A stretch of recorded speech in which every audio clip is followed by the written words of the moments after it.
10 तक गिनूंगा। राम लिखते ही, पढ़ते ही, सुनते ही, देखते ही या दिखते ही मन में जो पहला विचार आता है उसे बांध कर रखिए। पूछूंगा 1 2 3 4 5 6 7 8 9 9 9। हाथ काट कर रख दूंगा ये नाम समझ आ जाए तो। कितनी दिक्कत होगी पता है राम समझ आ जाए तो। भाई राम राम तो कह लोगे पर राम सा दुख भी सहना होगा। पहली चुनौती ये होगी कि मर्यादा में रहना होगा। और मर्यादा में रहना मतलब कुछ खास नहीं कर जाना है, बस त्याग को गले लगाना है और अहंकार जलाना है। अब अपने राम लला के खातिर इतना ना कर पाओगे और शबरी का जूठा खाओगे तो पुरुषोत्तम कहलाओगे। काम क्रोध के भीतर रहकर तुमको शीतल बनना होगा। बुद्ध भी जिसकी इच्छाओं में बैठे वैसा पीपल बनना होगा ये सब कुछ, और वो भी शून्य में रहकर प्यारे। तब ही तुमको पता चलेगा कि कितने अद्भुत राम हमारे। सोच रहे हो कौन हूं मैं?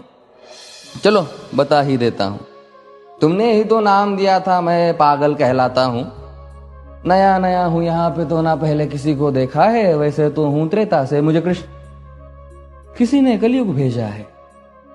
भाई बात वहां तक फैल गई है कि यहां कुछ तो मंगल होने को है कि भरत से भारत हुए राज में सुना है राम जी आने को है।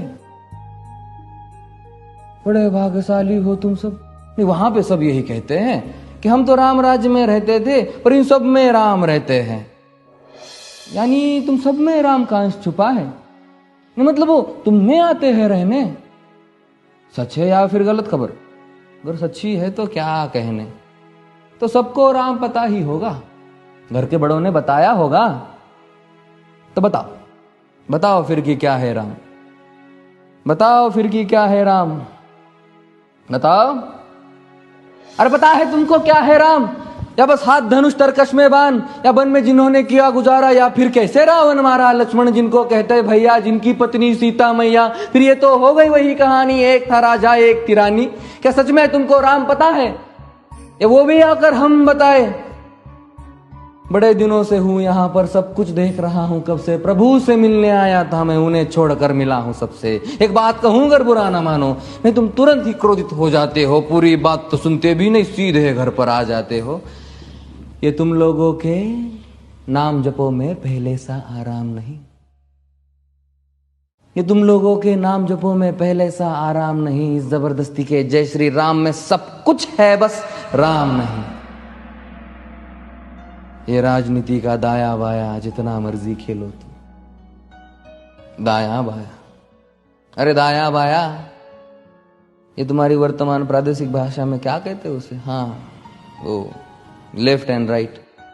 ये राजनीति का दाया बाया जितना मर्जी खेलो तुम चेतावनी को, लेकिन मेरी अपने जहन में डालो तुम। निजी स्वार्थ के खातिर अगर कोई राम नाम को गाता हो तो खबरदार अगर जुर्रत की और मेरे राम को बांटा तो। भारत भू का कवि हूं मैं, तभी निडर हो कहता हूं राम है मेरी हर रचना में। मैं बजरंग में रहता हूं, भारत की नींव है कविताएं और सत्य हमारी बातों में। तभी कलम हमारी तीखी और साहित्य हमारे हाथों में। तो सोच समझ कर राम कहो तुम। ये बस आतिश का नारा नहीं, जब तक राम हृदय में नहीं तुमने राम पुकारा नहीं। राम कृष्ण की प्रतिभा पर पहले भी खड़े सवाल हुए। ये लंका और ये कुरुक्षेत्र यूं ही नहीं थे लाल हुए। अरे प्रसन्न हंसना भी है और पल पल रोना भी है राम। सब कुछ पाना भी है और सब पाकर खोना भी है राम।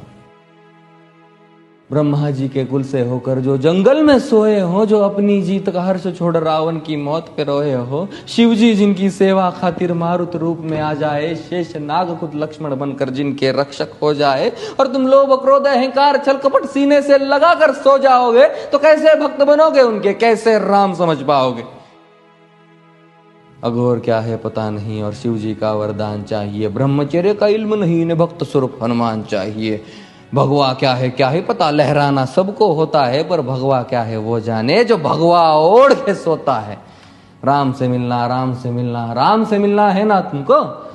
निश्चित मंदिर जाना होगा पर उससे पहले भीतर जा संग अपने राम को लाना होगा। जय सिया राम। और हाँ, अवधपुरी का उत्सव है, कोई कसर नहीं, सब खूब मनाना। मेरे प्रभु है आने वाले, रथ को उनके खूब सजाना। वो द्वापर में कोई राह तक है, मुझे उनको लेने जाना है। चलिए तो फिर मिलते हैं, हमें भी अयोध्या आना है। जय सिया राम। फिर से